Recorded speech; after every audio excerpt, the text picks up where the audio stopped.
బులెటిన్లో మరో breaking news చూస్తున్నాం. శ్రీవారి లడ్డూ తయారీలో కల్తీ నెయ్యి వ్యవహారంపై ప్రాయశ్చిత్త దీక్ష చేపట్టిన ఉప ముఖ్యమంత్రి పవన్ కళ్యాణ్ తిరుమల పర్యటనకు వెళ్లనున్నారు. అక్టోబర్ 1, 2 తేదీల్లో ఆయన తిరుమలలో పర్యటిస్తారు. మంగళవారం మధ్యాహ్నం గన్నవరం విమానాశ్రయం నుంచి ప్రత్యేక విమానంలో రేణిగుంటకు చేరుకుంటారు పవన్. అక్కడి నుంచి నేరుగా అలిపిరి వద్ద ఉన్న శ్రీ వెంకటేశ్వర స్వామి పాదాల చెంతకు చేరుకుని అక్కడ పూజలు నిర్వహిస్తారు.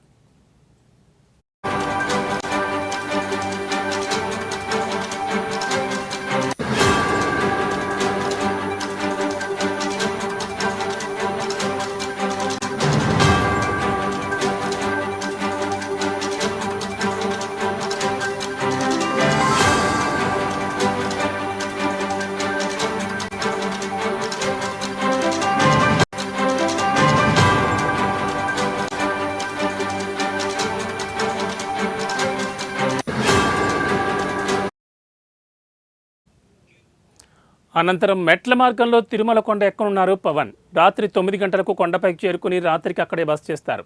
బుధవారం ఉదయం 10 గంటల నుంచి 11 గంటల సమయంలో దీక్షామాలతోనే స్వామివారిని దర్శించుకుంటారు.